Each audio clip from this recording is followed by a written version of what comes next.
Não vai ser por escrito, vocês vão ter que levantar e perguntar. Quem se habilita? E se identifica, por favor, fala seu nome. Pode levantar. Pode. Bom dia, meu nome é Luciana, eu sou do TCU. Eu tenho uma pergunta para a Ana Cristina e outra para o Januzzi. Do TCU. Na verdade, eu tinha uma para a Diva também, mas eu vou deixar para depois. Bom, Ana, aquele seu último slide me chamou muita atenção quando você falou que vocês mudaram o foco de atuação de vocês das áreas saúde, educação e apoio às crianças nesse sentido para pensar em públicos-alvos específicos e quais ações esses públicos precisam mais, né? E se você puder falar um pouquinho mais, por que essa decisão foi tomada, o que embasou essa decisão de vocês? Acho que é bem interessante dentro do contexto dos ODS, né?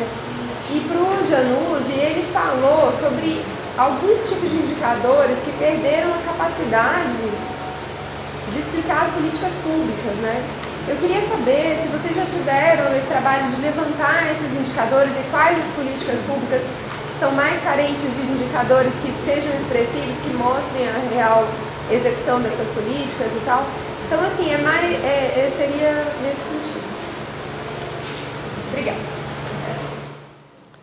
Vai, Martina, você tem pergunta, eu sei. Eu vou começar com as perguntas que são para todo mundo, assim, que eu queria que vocês comentassem. Uma bem básica, mas eu acho que vocês poderiam falar um pouco mais, qual que é o ganho, assim, de se articular em torno de uma agenda, isso, enfim, a sociedade, né, de modo geral, o poder público, enfim, comentar um pouco disso. Eu queria que a Ana falasse um pouco sobre os desafios em relação aos indicadores.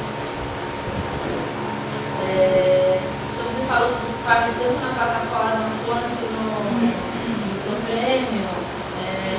Vocês acompanham a partir de indicadores secundários, então eu queria entender qual que é os desafios que tem em quais são, talvez, e qual que, por exemplo, em relação à sistematicidade, o ciclo de 4 anos, a coleta desses dados secundários, como é que vocês limitam essas diferenças? Dá para ouvir? Com relação ao processo, essa segunda pergunta, repete, Martina, como é que elas lidam com a defasagem dos dados? Isso. Talvez, na verdade, para todos, quais, nas experiências de vocês falaram dos usos de indicadores. Eu queria mesmo perguntar quais são, na experiência de vocês, os melhores indicadores, partindo do critério de relevância, de sistematicidade, de confiabilidade, de viabilidade, de validade, para acompanhamento em nível municipal. Relevância. Estou falando dos meus critérios de bons indicadores. Relevância, sistematicidade, periodicidade, confiabilidade, ou seja, que são recursos confiáveis, e validade, que se propõe a medir primeiro e aquilo que deveria medir. Acho que essa é uma pergunta maior. Temos 4 perguntas. 3 pessoas, tá bom. Vai ser não. A gente terminou sobre o debate que você não tinha sido sustentável. Vou colocar o microfone para a gente. Eu acho que é melhor. Meu nome é Alexandre Davignon, eu sou do Departamento de Produção e Consumo Sustentáveis do Ministério do Meio Ambiente. A pergunta vai para o Januzzi. A gente tem uma preocupação especial com o ODS 12, né, como base de sustentabilidade. O que seria, né, o desdobramento, talvez o SESI também, que está sempre associado à indústria, né, como a gente diminui, né, matéria-prima, uso de água, uso de energia, e como a gente faz acontecer. O que me estimulou isso? Foi a tua ligação naquelas últimos quadros, onde você pegou a política pública e já mostrou que existem políticas públicas no ODS que veio posteriormente, né? Eu entendo uma inversão aí. Então, a gente tem políticas públicas que já, de alguma forma, eles trabalham os ODS. Claro, existe todo um aparato legal no Brasil de compras públicas sustentáveis, que começou em 2010, depois de Marrakech, e a gente consegue aí identificar uma mudança do perfil das compras públicas, né? Então, como é que a gente constrói metas brasileiras, né, especialmente para o ODS 12, claro que os outros todos também têm aspectos de produção e consumo, para a gente perceber o nosso avanço com os indicadores. Por isso é tão importante a meta, né? Trazer para vocês a discussão da meta como um objetivo. Acho que aquele último quadro que se mostrou do milênio, aquele que mostrava o atingimento das metas, né? Ele vai ser muito importante se ele for acompanhado anualmente, né? Isso é uma pergunta. E outra pergunta geral, que sempre me incomodou, se existe a desigualdade, né, dentro dos países, existe a desigualdade entre os países, né? Modelos de produção estadunidenses, europeus, não são mais possíveis para o equilíbrio, né, e igualdade desse planeta, né? Então, o uso excessivo de energia por esses países, o uso excessivo de matérias-primas, o uso excessivo de tudo, só para comparar, a gente tem um dado energético, né? Toda a África subsaariana, ela consome a mesma quantidade de energia que Nova York. O que é isso? Tá? Então, existe uma desigualdade planetária que tem que ser corrigida. E muito mais do que a gente elevar níveis de consumo ou corrigir níveis de consumo sustentáveis, a gente tem que diminuir os níveis insustentáveis de consumo dos países desenvolvidos. O que vocês acham dessa visão?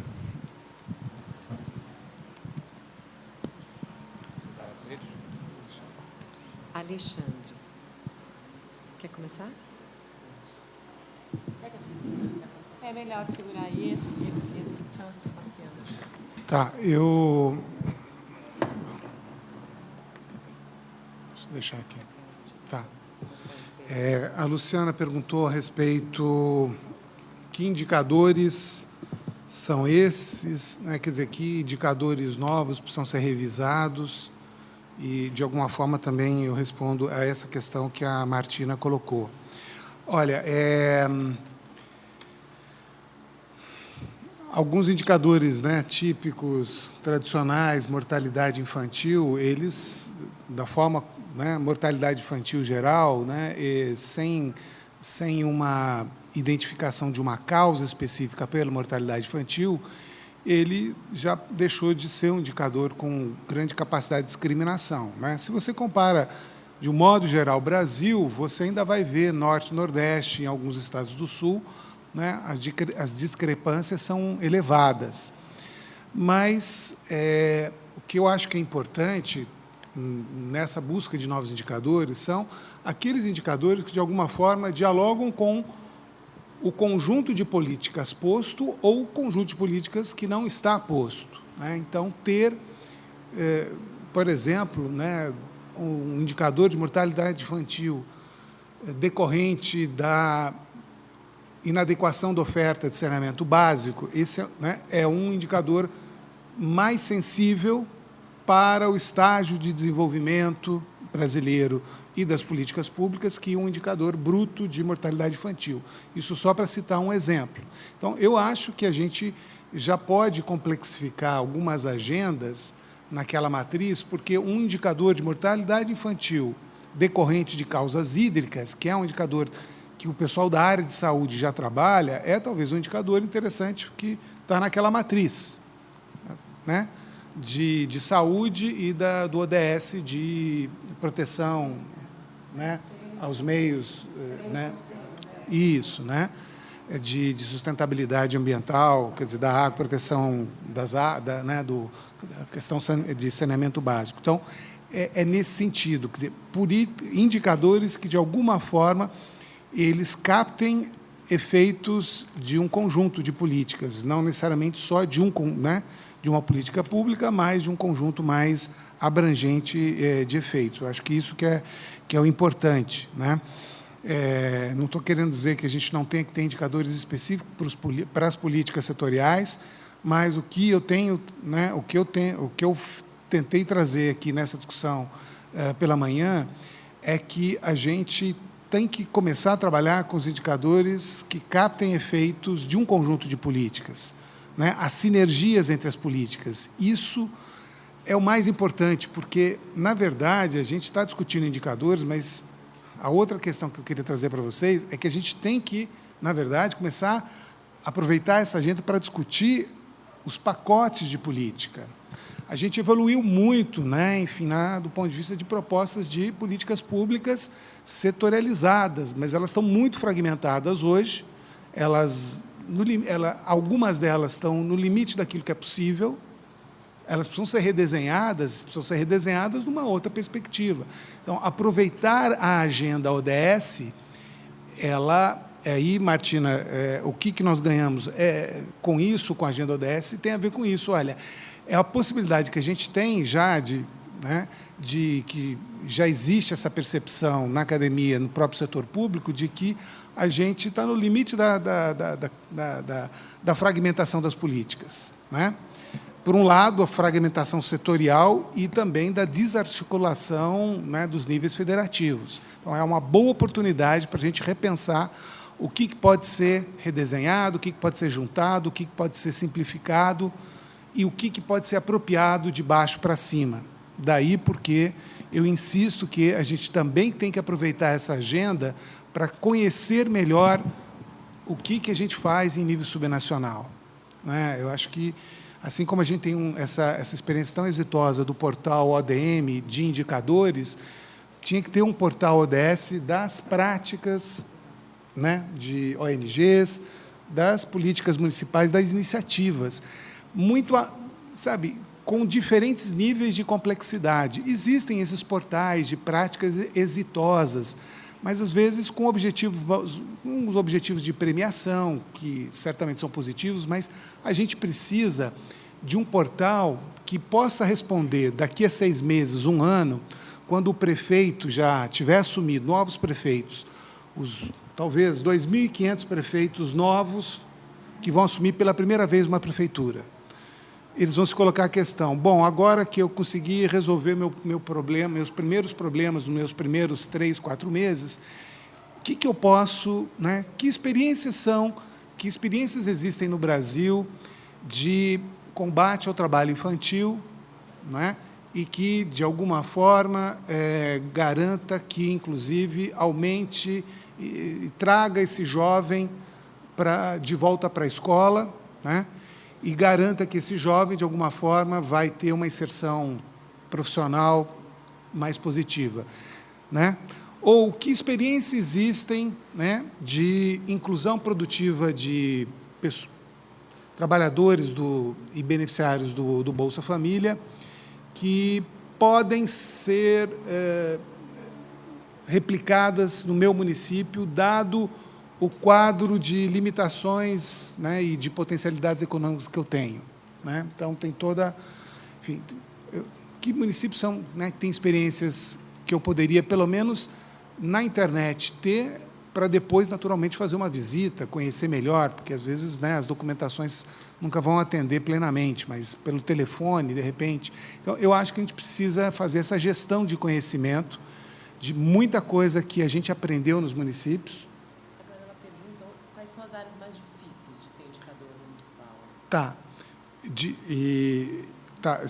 Só fechando, então, nessa questão dos das políticas, que eu acho que é uma coisa que vocês não perguntaram, mas eu, de novo, voltei aqui a insistir nisso, né, gente? Porque, assim, vários fóruns que eu tenho participado, a gente se preocupa muito com os 231 indicadores e de como computá-los, de como viabilizar, mas eu acho que a gente também tem que fazer um esforço importante de documentação dessas políticas, das políticas públicas invisíveis. Elas existem, estão operando transformações e, de fato, a gente desconhece. Bom, as áreas que, sem dúvida nenhuma, que são as mais difíceis são os indicadores, certamente, ambientais, né, porque a territorialidade municipal não é necessariamente a melhor medida. Essa é uma dificuldade. A gente vai ter que saber trabalhar com outras escalas de representação de indicadores, microrregião, bacia hidrográfica, bioma, né? Como fazer isso? Não sei, mas acho que a gente tem que tentar trabalhar com diferentes escalas de representação da informação. Não é por conta, inclusive, da disponibilidade do dado, é porque, às vezes, não faz sentido, muitas vezes, trabalhar com um indicador recortado naquele espaço geográfico. Tem municípios muito pequenos, Belford Roxo, por exemplo, cercado, né, de uma série de outros municípios ali no interior do Rio de Janeiro. Os problemas de Belford Roxo não são só de Belford Roxo, é toda ali uma região, uma micro-região que, tá certo, que precisa, a solução precisa ser encontrada em conjunto. Essa é outra agenda importante. Quer dizer, as soluções não são só locais, as soluções são o consorciamento de municípios, é a busca de soluções conjuntas. Essa é uma outra dificuldade, como é que a gente fomenta, né, o consorciamento para também fugir dessa fragmentação, né, do orçamento, do recurso e da ação. Tá? Esse é um outro agenda que eu acho que os ODS colocam, sobretudo do ponto de vista dos indicadores ambientais, que a gente vai ter muita dificuldade nesse sentido, para além de toda a dificuldade de conceituação também existente com relação a isso. Tá? Só mais uma última observação, porque o que o Alexandre colocou, Alexandre, eu não tenho condições de responder para você com relação às questões específicas do ODS 12, partilho com você das preocupações com relação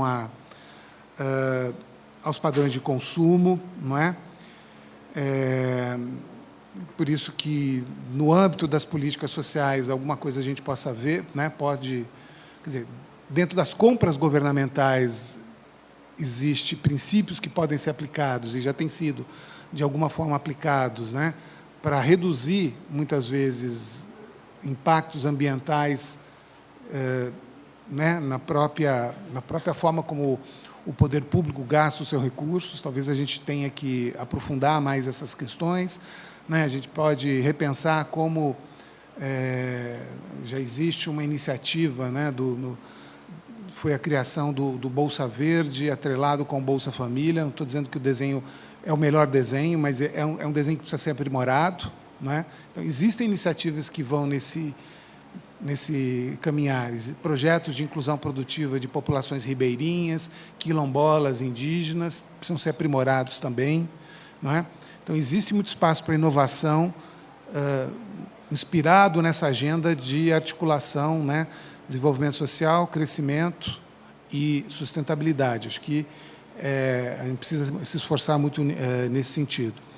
Eu só queria falar também dessa questão dos indicadores, que realmente a gente precisa também aprimorar a computação de vários desses indicadores, e concordo aí com a Martina com relação aos critérios que ela elencou,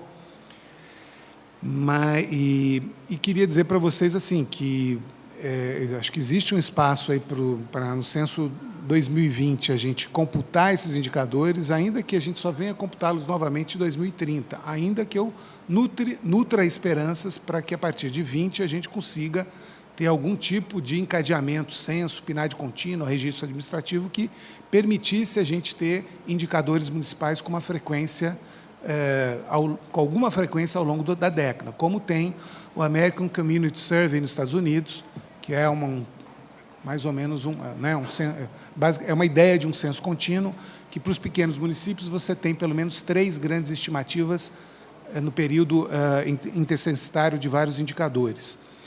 Tá? Por fim, com relação, voltando a uma questão que a Luciana colocou, a respeito dos indicadores exemplos de indicadores que precisariam ser aprimorados, veja, por exemplo, indicador de desigualdade. Quando a gente computa o indicador Gini, né, Gini de desigualdade da renda,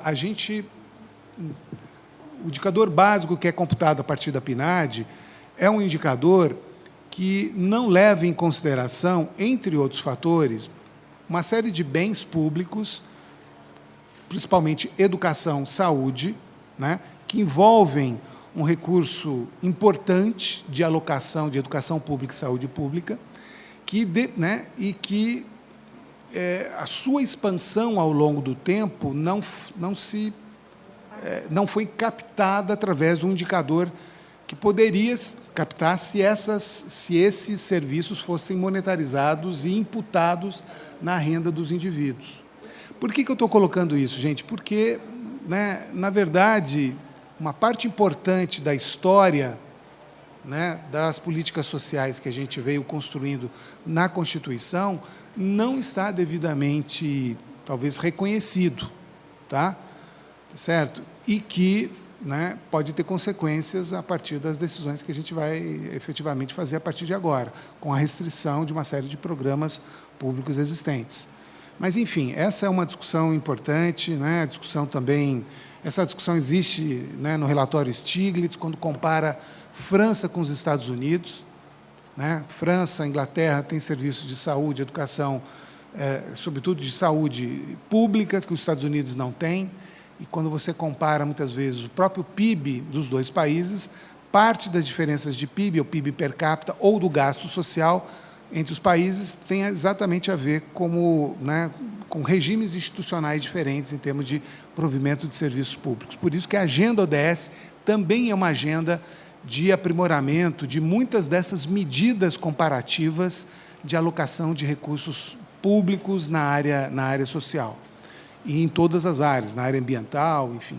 Então, é um bom momento de aprimoramento da contabilidade, das contas satélites, das contas nacionais, das contas ambientais, das contas de políticas sociais e assim por diante. Acho que era isso que eu tinha para falar.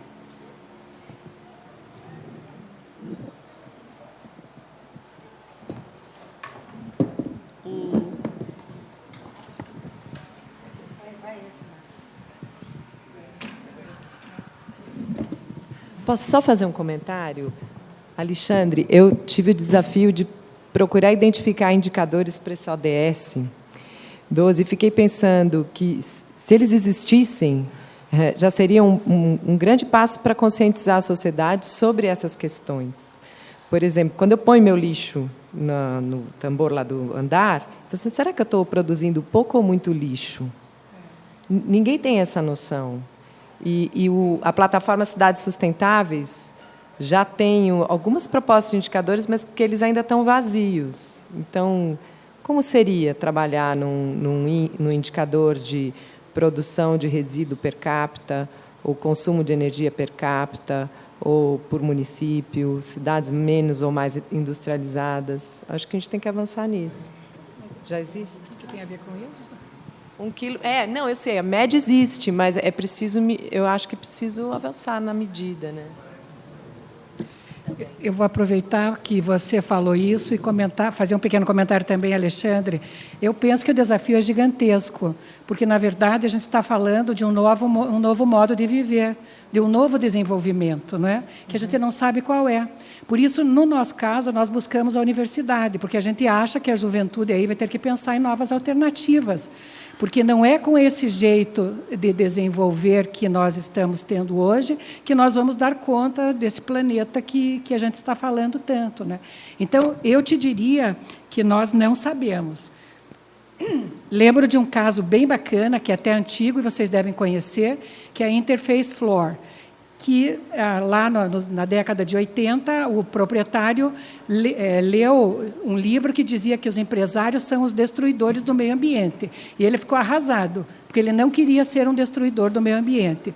E aí, então, o que eles fizeram? Começaram a pensar como fazer para não ser um destruidor do meio ambiente. E, mais ou menos 10 anos depois, definiram um plano estratégico para a empresa, que eles seriam a primeira empresa a ter emissões zero.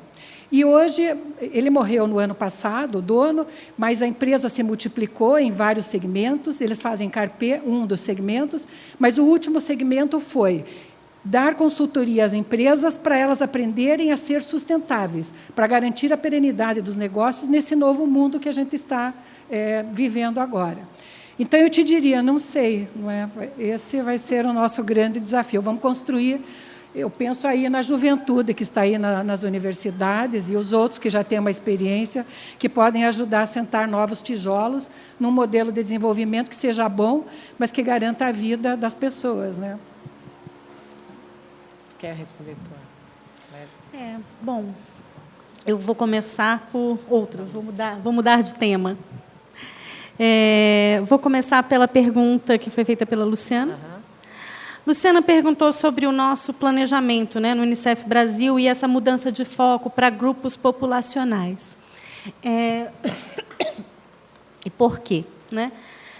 Em primeiro lugar, a gente sentia que esse modelo de planejamento com base em áreas temáticas, ele já estava um pouco ultrapassado, no sentido de que ele não facilita a integração e a intersetorialidade.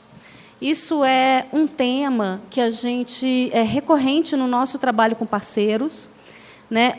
As iniciativas do selo Unicef e da plataforma dos centros urbanos têm como pilares o trabalho intersetorial para a elaboração de políticas públicas, né? E então, assim, é um carro-chefe de todo o nosso entendimento de como um processo de desenvolvimento deve se dar.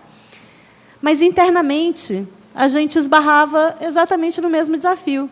Então, a gente tinha uma questão, a gente tinha todo um trabalho com parceiros para estimular a intersetorialidade, mas a gente sentia que, na prática, dentro do Unicef, a gente também sofria com essa mentalidade de trabalhar de forma isolada. Então, assim, a gente tinha o programa de educação, o programa de saúde, o programa de proteção, né, que, claro, que a gente tenta e usa várias ferramentas para permitir que eles sejam integrados e que um leve o outro em consideração no momento do seu planejamento, mas, na prática, isso é muito difícil.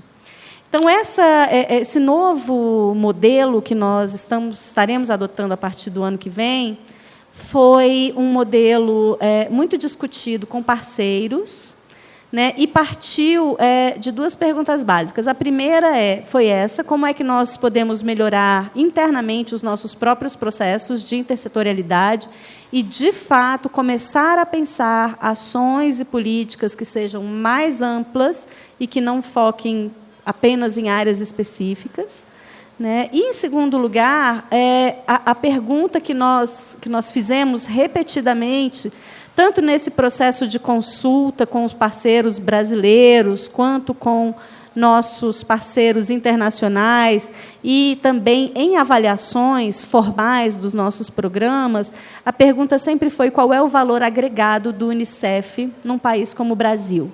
Né? A gente não está aqui numa situação em que a gente tem que distribuir cesta básica ou vacinas, ou, né, responder a uma situação humanitária de emergência. A gente está num país que tem um alto grau de desenvolvimento, que tem instituições fortes, que tem um bom sistema de informação, de dados e tudo isso. Então, assim, é um mandato diferente de você trabalhar num país que está, né, num estágio diferente de desenvolvimento.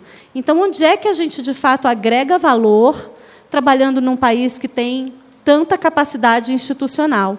Né? E aí as respostas, a intersetorialidade foi uma das respostas, que, de fato, a gente ouviu muito dos parceiros, essas iniciativas que promovem uma mudança de modelo de trabalho mesmo, para esse modelo mais colaborativo e olhando a situação do desenvolvimento como um todo e não em áreas específicas. Isso foi levantado numa série tanto nas consultas quanto nas avaliações formais, como um valor agregado dos nossos programas. E, ao mesmo tempo, né, na avaliação da própria equipe do Unicef e também de parceiros que trabalham mais próximos, levantavam essa contradição, né, que vocês estimulam isso tanto nos programas, mas internamente vocês ainda não estão lá. Então, essa mudança foi também buscando essa maior integração, coerência entre as áreas de trabalho, né, e respondendo mesmo às ideias de como o Unicef pode agregar mais valor num país como o Brasil. Né? Além disso, com a questão da equidade, esses 4 grupos, a gente começou com uma relação de, sei lá, 30 grupos, e a gente chegou em 4. Né? E eram justamente os 4, aqueles 4 que eu mostrei na minha apresentação, que eram os grupos mais relevantes para a gente avançar nessa agenda da equidade. Realmente, as crianças que estão em situação de maior vulnerabilidade, naqueles 3 diferentes dimensões, né? Ou estão totalmente excluídas, ou têm sistemas e têm políticas, mas a qualidade não é ruim, elas estão vulneráveis, a qualidade não é boa e elas estão vulneráveis, ou, em terceiro lugar, que estão sofrendo violências. Né? Esses 3 grupos, de fato, são os mais... essa nossa análise, a gente chegou neles como os mais relevantes do ponto de vista da equidade. E o último grupo, que é uma novidade assim, no Unicef, não só no Brasil, mas no mundo, que é trabalhar com esse componente de engajamento da sociedade, que a gente entende que esse apoio é muito importante para a gente avançar na questão dos direitos. Então, foi essa a racionalidade por trás desse novo planejamento. Fazendo um gancho com essa pergunta, eu vou falar sobre a primeira pergunta da Martina, né, que ela perguntou qual é o ganho de se articular em torno de uma agenda, como os ODS. Né? E, para mim, tem 3 palavras que eu acho que os ODS, são 3 conceitos que os ODS nos ajudam a aprofundar com relação ao que nós já tivemos. Eu acho que, em primeiro lugar, a experiência com ODMs já foi uma primeira experiência positiva e significativa, né, de trabalhar com uma agenda comum. De fato, depois que nós tivemos os ODMs, foi o planejamento, a delimitação de áreas de atuação, a articulação com parceiros, tanto parceiros locais como nossos colegas das Nações Unidas, tendo essa plataforma global, geral, ficou muito mais fácil e objetivo a gente delimitar, de fato, as nossas áreas de atuação e trabalhar em conjunto com outros parceiros que estavam mais voltados para outros temas que não eram diretamente o nosso mandato. Então, essa integração ela já começou com a agenda dos ODMs. Né? E eu acho que, com os ODS, a gente se aprofunda, no meu entendimento, em 3 elementos muito importantes. Primeiro, a intersetorialidade, né, que eu já destaquei aqui. Segundo, os ODS se aprofundam no tema da equidade, né, com essa mensagem de que ninguém será deixado para trás, esse foco em evidência, em dados desagregados. E, por último, na cooperação entre, né, agentes do Estado. No nosso caso, cooperação entre municípios. Né? Então, acho que esses 3 temas são um aprofundamento que os ODS trazem com relação à agenda dos ODMs, que já começou a criar essa base, né, para um trabalho mais articulado e menos setorizado. Aí a gente... indicadores, né, e vieram as perguntas sobre indicadores. E você me fez especificamente 2 perguntas. Os principais desafios para o uso de indicadores, principalmente considerando a questão do ciclo, né, da periodicidade e do ciclo de 4 anos nos programas que a gente tem, e quais seriam os melhores indicadores para acompanhamento municipal. Então, em primeiro lugar, a seleção dos indicadores, né? Como é que a gente chegou naqueles 13 indicadores, que são os indicadores que nós monitoramos no selo, e os 10 que nós monitoramos na plataforma dos centros urbanos? Bom, em primeiro lugar, nós precisávamos de indicadores de impacto que cobrissem diferentes áreas do direito da criança. Né? Então, são multidisciplinares os indicadores. Tem indicadores na área de saúde, na área de educação, na área de participação nos sistemas formais. E também temos indicadores que não são... todo um outro grupo de indicadores que são indicadores de gestão. E aí a gente tem uma metodologia própria para trabalhar, para levantar essas informações junto às prefeituras. Mas os indicadores de impacto, os 13 e os 10 a que eu me referi, são indicadores que existem nos sistemas oficiais brasileiros. Então, importantíssimo que, para trabalhar com 1.700 municípios, a gente tenha condições de fazer uma análise de dados sem depender de alguém lá do município levantar essa informação, ou coletar, ou nos passar. Então, assim, quando a gente trabalha com esse volume de parceiros, né, não faz sentido a gente depender tanto deles para ter a informação. Então, isso é um critério que pode parecer, né, muito simples, mas é essencial para a gente conseguir, de fato, levantar a linha de base e fazer a avaliação no final, dentro dos tempos necessários para o programa.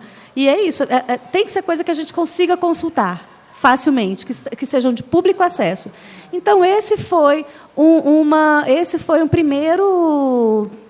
Bom, o primeiro critério foram os direitos. O segundo critério foi esse, foi a disponibilidade mesmo de informação e a facilidade de conseguir. Então, são dados que a gente consegue entrando no IBGE, entrando no DataSUS, entrando em outros sistemas públicos que existem e que disponibilizam dados no nível municipal.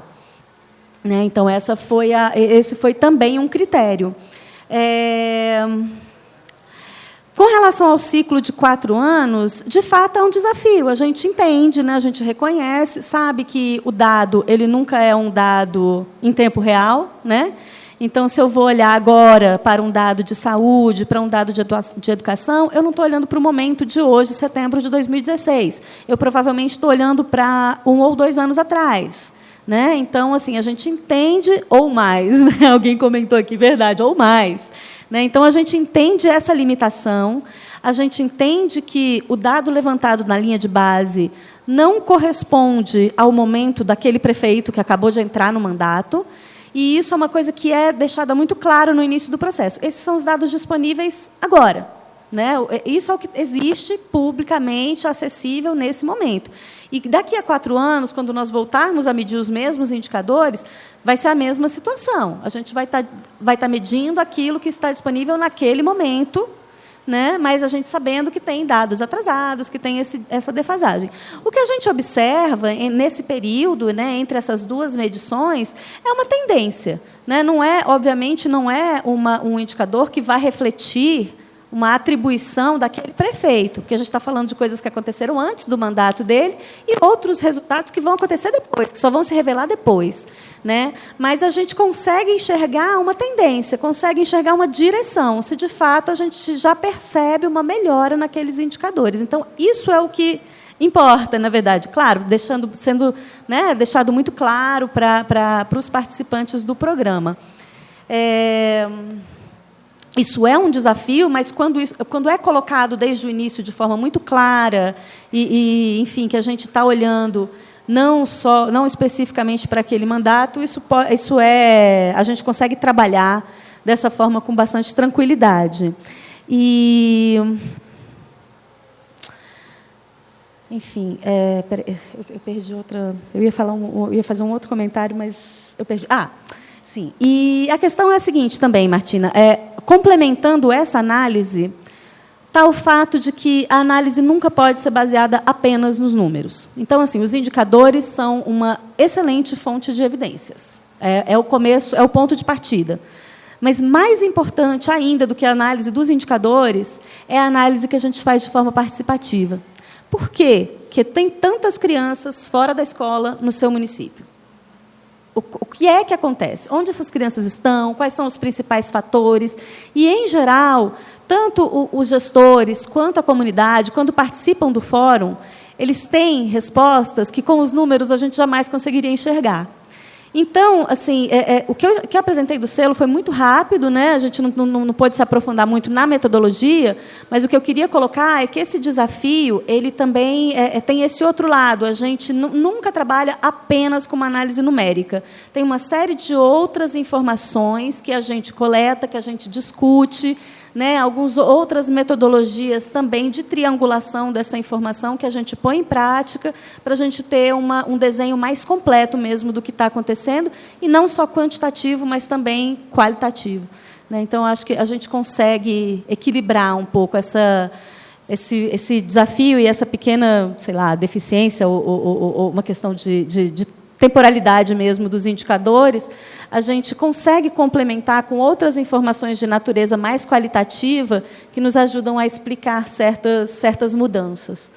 Então, isso é uma parte sistemática da metodologia do selo também. E acho que você me perguntou quais são os melhores indicadores para acompanhamento municipal. E, assim, o que eu diria é isso, indicadores que são facilmente acessíveis, né, que são públicos, indicadores oficiais, objetivos, né, e que tenham qualidade, que façam parte de um sistema que tem um processo sério e robusto de coleta, validação, disponibilização. Então, o que, em geral, para os dados, assim, para grande parte dos indicadores que a gente trabalha nos setores tradicionais, como saúde, educação, a gente tem bastante confiança, assim, que são, de fato, dados de qualidade. Né? Então, é isso. Tem que ter periodicidade, tem que estar disponível, tem que ser fácil de encontrar, porque não seria nem um pouco prático a gente depender dos 1.700 municípios para nos enviar informações. Né? Então, é um conjunto de critérios de relevância temática para os direitos e também de relevância prática. Vou fazer apenas 3 observações. Primeiro, por que é bom ter uma agenda comum? Porque a agenda comum ela possibilita a agregação e a continuidade. Não é? Nós, no Brasil, de 4 ou de 8 em 8 anos, mudamos os governantes. E aí parece que pode mudar tudo. Então, no nível municipal, a gente tem uma possibilidade, não tem uma garantia, mas tem uma possibilidade. Isso também é bom junto às empresas, porque para as empresas, elas também, às vezes, olham com desconfiança esta ou aquela proposta. Então, acho que é bom também para o investimento social privado, e também, neste caso da Agenda ODS, é muito mais do que falar de investimento social privado. É tratar de uma mudança de concepção na forma de fazer seus negócios. Né? Por isso que é altamente desafiador e requer uma mudança cultural que talvez nós tenhamos que ajudar a construir. Eu também comentaria que, no caso dos indicadores, como destacava o Januzzi, talvez nós tenhamos que separar, no caso do nosso propósito, enquanto monitoramento dos ODS, alguns níveis de monitoramento. Por exemplo, não dá, como bem disse o Januzzi, para olhar a mortalidade infantil ou materna nua e cruamente. Mas quem tem que entender profundamente disso tudo são os responsáveis por esse assunto, de forma intersetorial, concordo plenamente. Mas talvez nós tenhamos que olhar o número macro, né? O indicador mais macro. Então, eu não sei como resolver bem isso, né, Januzzi, mas talvez nós que vamos cuidar, vamos dizer, de olhar o alcance dos ODS de forma global, a gente não vai entrar no detalhamento, né, em todo o detalhamento do que determinou esse tamanho de mortalidade ou não, e assim para todos os outros indicadores. Mas, claro que cada área precisa compreender. Por exemplo, no caso da mortalidade materna, nós tínhamos lá, acho que tinha no Brasil inteiro, um comitê de mortalidade materna. A gente sabia que 80% das mortes eram evitáveis. Pronto, então já se sabe, né? Mas como é que a gente explicita isso, não é, Januzzi? E, por fim, eu queria dizer, Martina, que você já deu a resposta para os melhores indicadores, né? Nem precisava perguntar. Que sejam relevantes, que sejam periódicos, que sejam confiáveis, que sejam válidos. Ou seja, na minha opinião, a gente ainda tem que ter uma clareza grande do que é que a gente vai medir, que você falou da validade. Claro que nós já temos coisas que sabemos que vamos medir, mas, em relação à nova agenda, nós ainda precisamos definir melhor o que o Brasil vai medir, porque as metas brasileiras ainda não foram estabelecidas. Bom, gente, faltam 5 minutos para 12h30. Vocês querem fazer pergunta? Então, mais um comentário. O seu também é comentário ou é pergunta? Então, esse seu comentário e mais uma pergunta e a gente encerra, tá bom? E aí eu vou dar aviso sobre almoço, sobre os grupos da tarde. E um comentário final, curtinho. Bom, eu, Silene, do Ministério da Saúde, só para falar um pouquinho da mortalidade infantil em relação ao DM4, que foi o assunto da mesa, o que a Diva colocou agora por último, acho que é muito válido. Primeiro, porque a gente tem que tentar estabelecer o que você está avaliando. É macro ou é micro? E as áreas técnicas, por sua vez, ela acaba fazendo mais essa análise mais micro. Então, no caso de mortalidade infantil, para a ODM4, se vocês entrarem no site do Ministério da Saúde, /SAGE, vocês vão encontrar lá redes e programas, e vão encontrar a ODM e vão encontrar a ODM4. E quando vocês entrarem nessa página, vocês vão ver que o que está sendo monitorado pelo Ministério da Saúde em nível local não é a mortalidade infantil. A mortalidade infantil ela é analisada como um todo para que possa fazer a comparação entre os outros países, entre as capitais, onde tem maior número de população. O que nós trabalhamos, o que a equipe do Ministério trabalhou dentro da ODM4? Na verdade, ele fez a avaliação, pactuou com os municípios para buscar o percentual de óbitos infantis investigado, que aí entra no que você disse. Por que essas crianças estão morrendo? Qual é a causa? Quantas estão morrendo? E, da mesma forma, a questão da cobertura da vacinal. Então, se as nossas crianças estão sendo vacinadas, então, provavelmente, aquelas doenças que são consideradas negligenciadas, elas não estão levando as nossas crianças a óbitos. Né? Então, eu acho que, quando o TCU pergunta a questão dos indicadores, eu acho que isso tem que ser levado em conta. O local. Então, o que eu tenho que monitorar? Luciano, acho que já foi embora, não está aí, mas o que eu tenho que monitorar no nível local? O que eu tenho que pactuar? O que o município tem condições de fazer e tem condições de enviar esse dado de forma periódica, para que, no final, a gente saiba dizer se a nossa taxa de mortalidade aumentou, diminuiu e por que está morrendo criança mais no Norte e no Nordeste. Então, essa preocupação que você tem, o Ministério já tem, e isso já vem sendo trabalhado desde da ODM. Então, nessas fichas de investigações, elas têm lá o motivo. Por que a criança morreu? Foi porque não teve pré-natal? Porque a mãe teve menos de 7 consultas no pré-natal? Ou faltou vacina? Ou foi sífilis congênito? O que foi? Então, todas essas informações tem nas fichas e o Ministério tem trabalhado com isso dentro, na visão, na perspectiva da ODM4. Lá, a pergunta lá. Você consegue falar bem alto? Consigo. Meu nome é Márcio, sou de Belo Horizonte. Minha preocupação e a pergunta é no sentido seguinte. Nós temos, é lógico, o governo ele tem inúmeros indicadores, né? E aí, pegando a dinâmica do ODS, é uma dinâmica que foi assinada pelos estados, né? Os governos que se prontificaram a encarar de frente a questão relacionada aos ODS. É lógico que isso não exime a sociedade civil organizada e nem as empresas. Mas quando a gente fala de empresa, né, praticamente no Brasil, as empresas que vão entrar são as empresas de grande porte. Apesar de representar aí algo em torno de 30% a 40% do PIB, essas empresas não representam 0,1% do total de empresas no Brasil. Uma pesquisa recente da Price mostra que 70% da população comum sequer sabe o que é ODS. E aí, quando a gente pega, por exemplo, a questão do diagnóstico, se a gente vai ver IDH 2010, DEB 2013, né? Então são pouquíssimos e raros os indicadores que são periodicamente atualizados e disponibilizados. Né?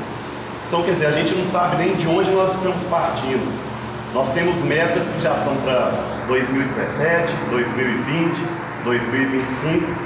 E como é que vocês percebem a atuação em relação, por exemplo, aos governos, poder público municipal, estadual e federal, em relação a essa questão de onde estamos, né, o diagnóstico de momento, para a gente saber qual é a variação daqui a 2030. A Dilma colocou um gráfico ali, nem tudo é avanço, né? Aquele gráfico que você colocou mesmo em situação, melhorar, piorar, melhorar, piorar, melhorar, piorar.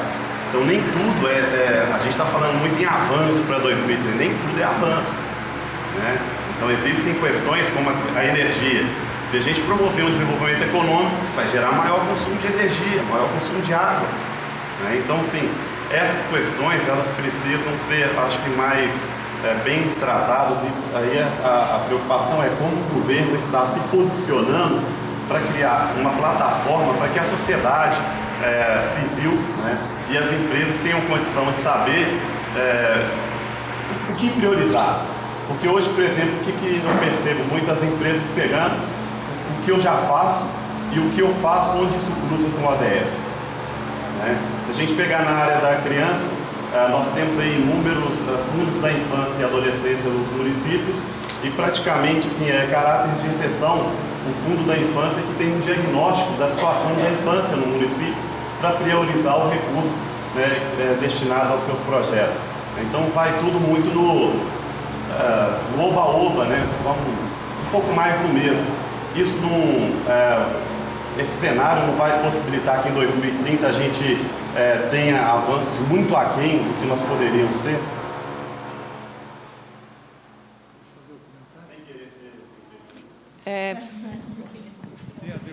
O Alexandre vai fazer um comentário e a gente vai responder e vamos encerrar, tá bom? Combinado? Na verdade, são dois comentários. Um é sobre o que ele falava, a questão muito prática de meta e de atingir aquela meta, né? A gente tem uma prática lá no DPCS de fazer reuniões setoriais. Então, nós fazemos reuniões setoriais com os supermercados. Os supermercados chegaram a uma meta de diminuir 10% do desperdício, né? Essa é uma meta factível, operacional. Então, é por aí que a gente caminha, setorialmente, né, na indústria. E tem uma outra coisa que me incomoda muito, é a interseção dos programas. A gente, no Ministério, tem um programa chamado A3P. Não sei se vocês conhecem, que é a Agenda Ambiental da Administração Pública. Ela é focada não só nas gestões municipais, mas também em empresa pública, de todas as esferas de governo. E ela gera, né, uma série de indicadores de acompanhamento, inclusive com premiações, que podem se associar ao Unicef, por exemplo, podem se associar ao SESI, podem servir como estímulo, e o que tem mais de importante é que ela institucionaliza na prefeitura aquilo que você discutia no passado. A gente muda de governo, mas se você institucionalizou, né, aquela ação ambiental, aquela ação, aquela agenda, ficou. Então, ela vai ser percorrida. Então, é fundamental que haja uma integração dos programas, o SESI procure as prefeituras ou procure o Ministério para se integrar e ver como é que pode. Claro, ele é privado, tem outro tipo de perfil, mas nós teríamos que avançar nessa integração dos programas.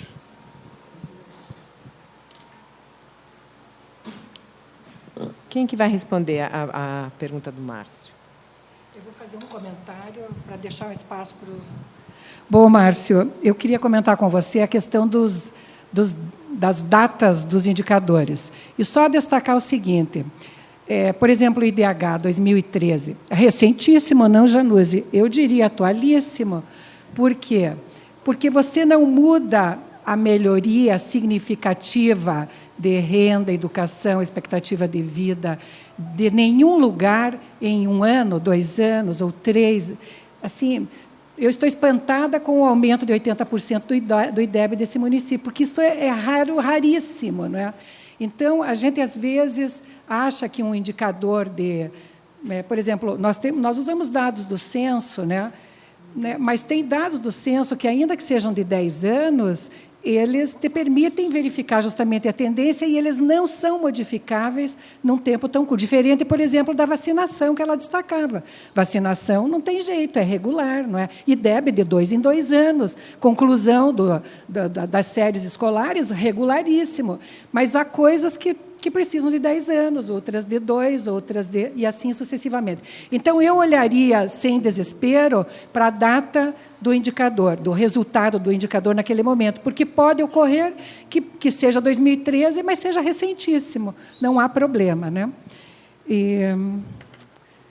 E aí, como é que os governos estão se posicionando? Eu penso que essa é uma pergunta altamente relevante. Eu penso que o governo brasileiro é signatário, portanto, ele já assumiu, nós já assumimos o compromisso aí com o Acordo de Paris, mas, claro, que faltam as novas metas, então nós vamos ter que aguardar. Mas isso não impede, por exemplo, que os estados olhem essa agenda e digam, não, ainda não temos agenda nacional, mas aqui no nosso estado a gente precisa cuidar e pronto, e os estados e os municípios possam tomar suas iniciativas. Muito melhor será havendo uma diretriz nacional que se espalhe em rede para estados e municípios, porque aí nós vamos trabalhar numa direção, não é? E, portanto, vamos fortalecer a nossa ação.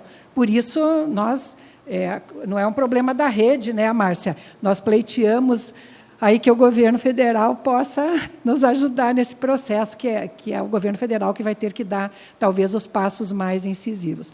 Eu gostaria ainda de destacar que a gente tem o privilégio de ter o IBGE cuidando dos indicadores e nos inspirando, né? E até tendo ajudado na definição dos indicadores mundiais.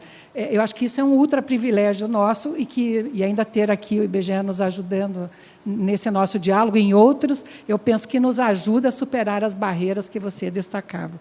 E eu vou deixar o restante para os meus colegas aqui. Quer falar algo? Eu também tenho um rápido comentário. Eu compartilho da mesma visão da Diva com relação à questão das datas. Assim, a gente trabalha com o que a gente tem, com o que é possível a gente ter. E hoje, setembro de 2006, eu não tenho condições de ter um retrato completo de todos os meus indicadores em diferentes áreas de direito que reflita o dia de hoje. Mas eu tenho uma ideia do que era 2 anos atrás, mais ou menos. Alguns com maior, outros com menor intervalo. Mas, dentro desses intervalos, né, e considerando que a gente trabalha progressivamente, né, você não faz um retrato e você para nele. Você vai fazer, a partir dali você vai ter ações, iniciativas, e você vai voltar a olhar para aqueles indicadores no futuro. Então, assim, a gente entendendo esses 2 anos de atraso, né, que ele vai fazer parte da medição de hoje e vai fazer parte da medição de 4 anos, daqui a 4 anos ou daqui a 10, né, eu também não vejo isso como um grande problema. E isso tem sido, essa discussão sempre surge nas cidades onde a gente trabalha, quando você apresenta a linha de base. Mas como assim é de 2013? É o que temos para hoje, né? Não temos como ter um indicador mais atual. Algumas cidades com maior capacidade institucional, especialmente nos centros urbanos, por exemplo, já são capazes de nos trazer informações mais recentes. Mas também tem todo um processo. A gente sabe que tem todo um processo nos sistemas, né, nacionais. Então, para um dado estar ali publicado no DataSUS ou na base do IBGE, ele passou por um longo processo de validação, né, que muitas vezes dura isso mesmo, 1 ano, 2 anos. Né? Então, assim, a gente não tem muito como fugir dessa situação, na verdade. E o que a gente tem que ter consciência disso, né, com o que a gente está lidando especificamente, né, qual é o nosso horizonte de comparação e, enfim, que a gente está olhando para uma tendência, que a gente não está olhando para um retrato perfeito do que está acontecendo hoje, mas a gente está acompanhando um movimento que nos indica uma tendência. Então, a gente aborda dessa forma. Né? Eu acho que você fez uma outra pergunta que eu também queria comentar. Mas agora eu esqueci. Eu vou passar para o Paulo e se eu me lembrar do que era a segunda parte, eu volto. Bom, eu acho que a Diva e a Ana Cristina já responderam, né, de forma muito boa essa questão do tempo. E, no fundo, o que a gente tem que trabalhar com aquilo que é possível. Eu queria chamar a atenção a você da área da saúde, desculpa, o seu nome... Eucilene comentou a respeito do enorme esforço que o Ministério da Saúde tem feito, né, na disponibilização de indicadores que dialogam com as necessidades dos gestores lá na ponta. Isso que é importante. Quer dizer, a área da saúde realmente é uma área onde a cultura de uso da informação já é muito tradicional, né, do ponto de vista da administração pública. O SUS certamente, né, tem um componente muito importante na formação dessa cultura, né? E o esforço que a SAGE, né, do Ministério da Saúde tem feito de disponibilizar essas informações de forma mais fácil, porque o DataSUS é muito rico, mas às vezes acabava ficando difícil, né? Um usuário comum do município poder extrair todo um conjunto de informações. Então, eu acho que o Ministério da Saúde tem tido um papel muito importante.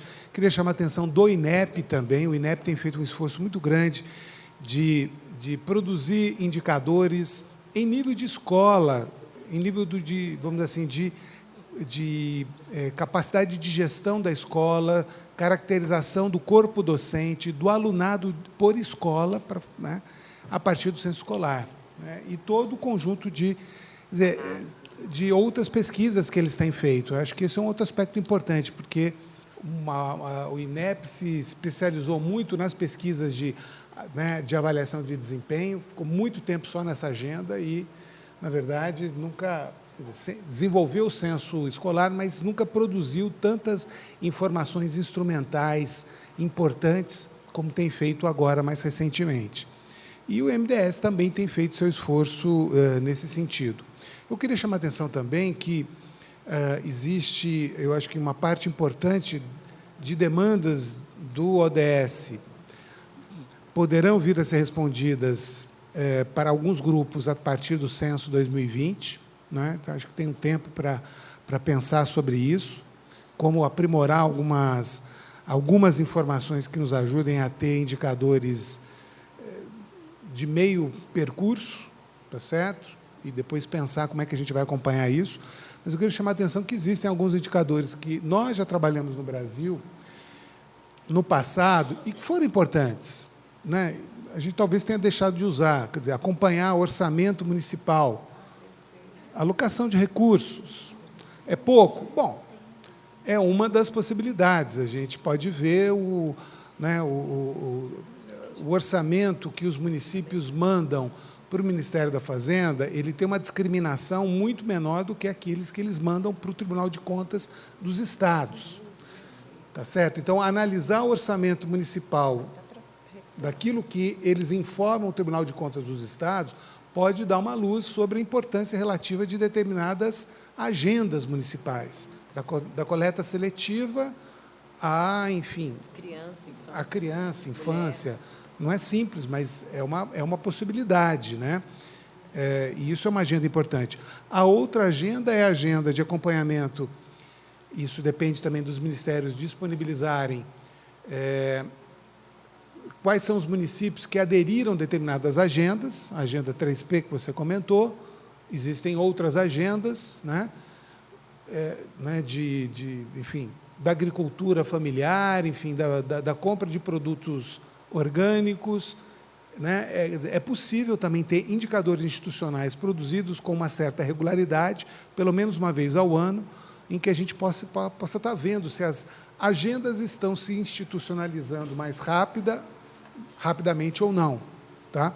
E, por fim, a própria pesquisa do IBGE, a MUNIC, Pesquisa de Informações Básicas Municipais, que é, certamente,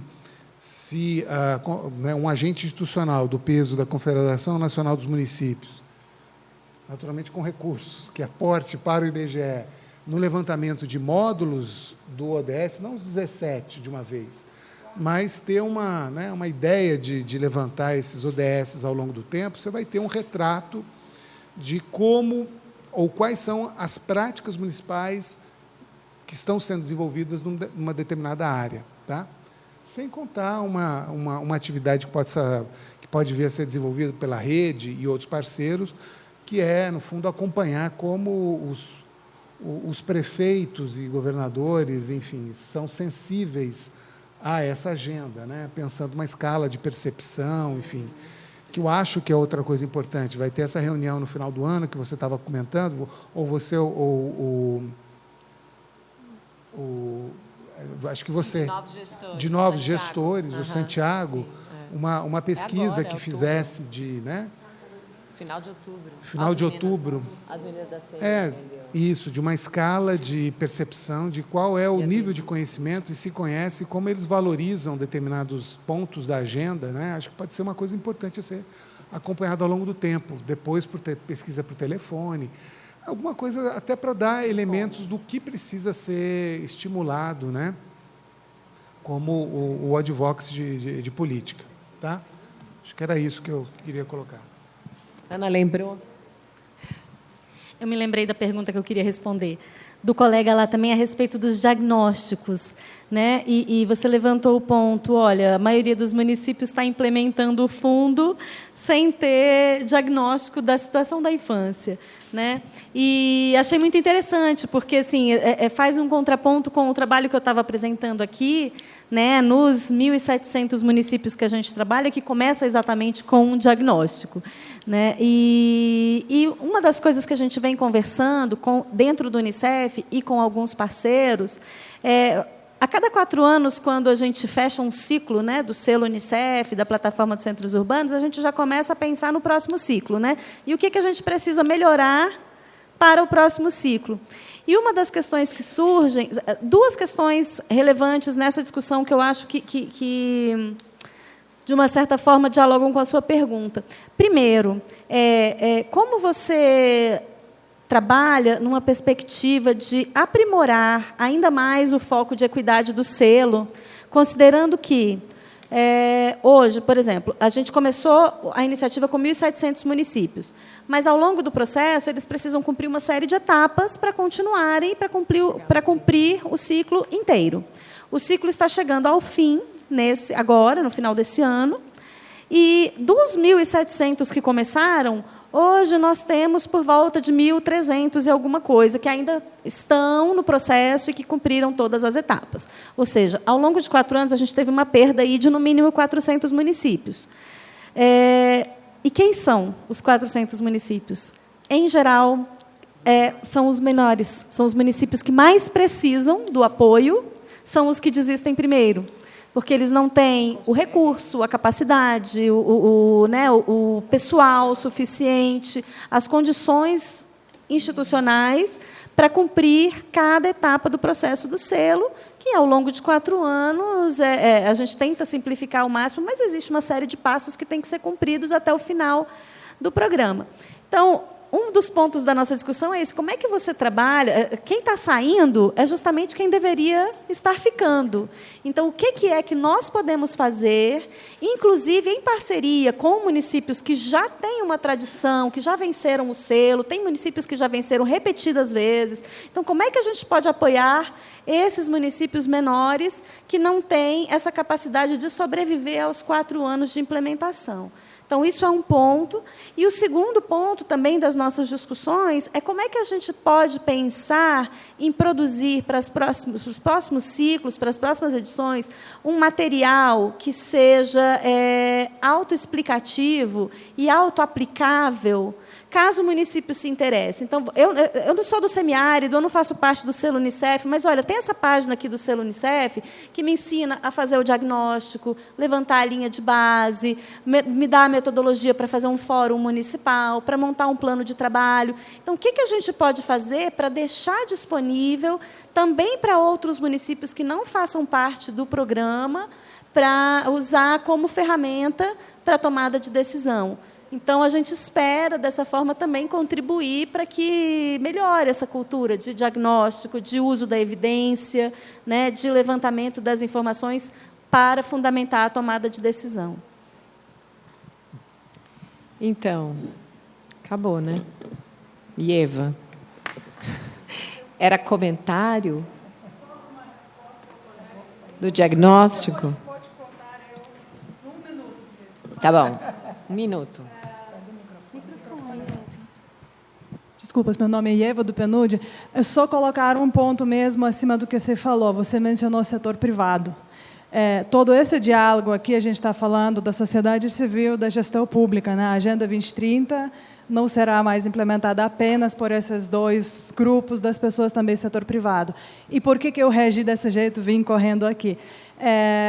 Nos ODMs, a gente observou, sim, muita aderência do setor privado, e não só dos grandes, mas também dos pequenos. A Diva aqui, do Estado do Paraná, poderia falar com muita propriedade como que o setor privado carregou o movimento ODMs no Paraná. Da mesma forma, agora, nos ODS, e até mais fortemente, a gente vê os grandes, os médios e os pequenos abraçando a agenda ODS e refletindo sobre como que o setor deles, a empresa deles, está impactando positivo, negativo, o que pode fazer para remediar os impactos negativos. Então, acho que essa reflexão, esses indicadores, esse fator, esse setor, ele tem que transparecer nesses debates. Afinal, no âmbito internacional, nacional e local, as empresas fazem parte do tecido e fazem parte do processo de localização. Então, não é mais apenas financiamento público, não é mais apenas política pública, não é mais apenas atuação da sociedade civil através dos projetos. É também o investimento voluntário das empresas, mas também a mudança do negócio, a mudança da atuação, a mudança da relação com fornecedor, com o mercado, com o produto, que vai fazer com que a agenda, de fato, seja implementada. Não cortou no minuto. Muito bem, obrigada. Eu já vi até cartilha do como aplicar o ODS nas empresas.